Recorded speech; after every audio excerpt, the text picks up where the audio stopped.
Who does not love John Oliver, the specking Englishman whose primary job is to troll a different set of people every week using comedy? I agree that he does it with a flair, and we at PatentYogi are his fans. Last week, John trolled on so-called patent trolls.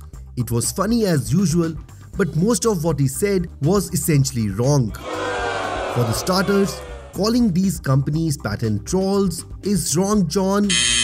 Technically, they are called non-practicing entities or NPEs because they do not practice their patents but license or sell patents to others. Calling these companies as patent trolls will also characterize Thomas Edison, Elias Howe, Charles Goodyear also as patent trolls. Elias Howe invented a sewing machine using a lockstitch design. Suing the infringers of his patent for royalties was his main occupation for several years. In fact, Howe sued people so often that it led to the very first patent war in the American patent system. Elias Howe is not known as a patent troll in the US. Rather, he is respected as a great inventor who is inducted into the United States National Inventors Hall of Fame. Calling Elias Howe a patent troll is similar to calling George Lucas a copyright troll. Yeah, George still sues people who sell replicas of Stormtrooper outfits. Even after 38 years, the outfit first appeared on screen. John, you suggested that patent trolls are the reason behind the rise in patent litigations. This is factually wrong, and I'm a bit surprised because usually your research is on the spot.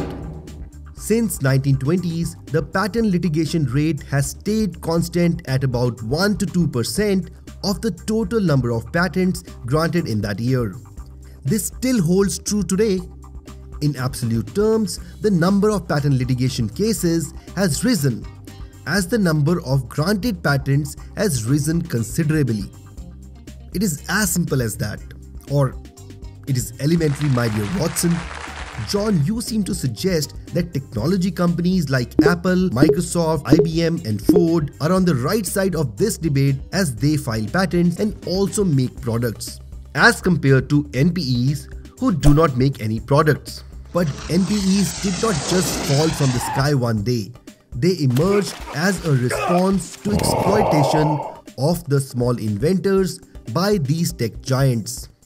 If you want to know how technology giants treated small inventors before non-practicing entities came on the scene, please watch the movie Flash of Genius. It focuses on the story of an individual inventor who goes by the name of Robert Kearns. He invented and patented intermittent windshield wiper. He was inspired by blinking of our eyes. He showed his invention to Ford engineers who expressed interest in the technology. However, they stopped communicating with him soon. Kearns was shocked when the next model of Mustang was launched and promoted with the intermittent wiper as a selling point. Kearns fought a long legal battle against Ford. He lost his mental health, he lost his family during the struggle. Finally, jury awarded him $10 million as they found that actually Ford infringed his patent. It is because of this sort of attitude of the technology giants that NPEs came on board.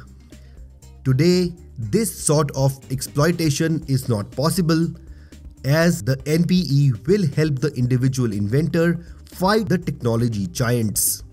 According to research done by Stephen Haber, a Stanford intellectual property expert, NPEs actually benefit inventors and the innovation economy. In fact, the big technology companies have their own NPEs now. Microsoft has funded Intellectual Ventures, which is arguably the biggest NPE.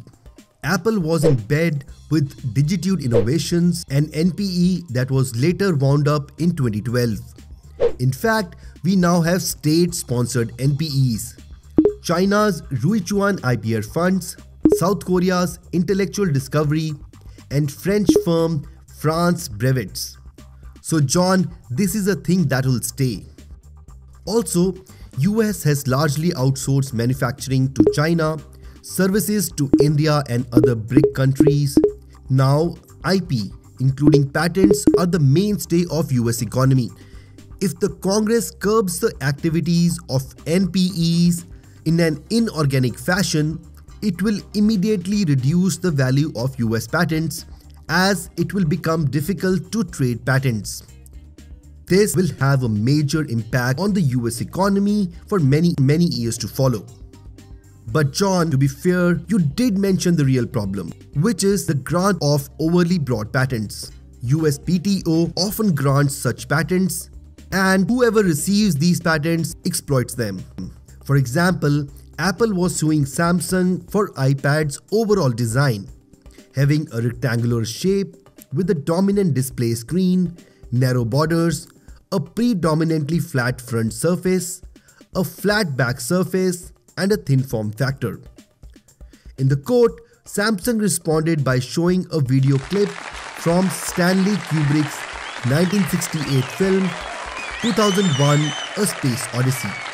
In the clip, two astronauts are eating and at the same time using personal tablet computers. The tablet disclosed in the clip has an overall rectangular shape with a dominant display screen, narrow borders, a predominantly flat front surface, a flat back surface, which is evident because the tablets are lying flat on the table surface, and of course, a thin form factor. So the real solution is to increase the quality of patents issued by USPTO. In fact, USPTO is working on this, but it might take some time. Now John, I know you love cats. Maybe you have one as a pet with whom you play with a handheld laser, as everyone who has a cat as a pet has done at some point of time. I hope next time you do so, the inventor of this patent on a method of exercising a cat using a laser light partners with an NPE and sues you for patent infringement.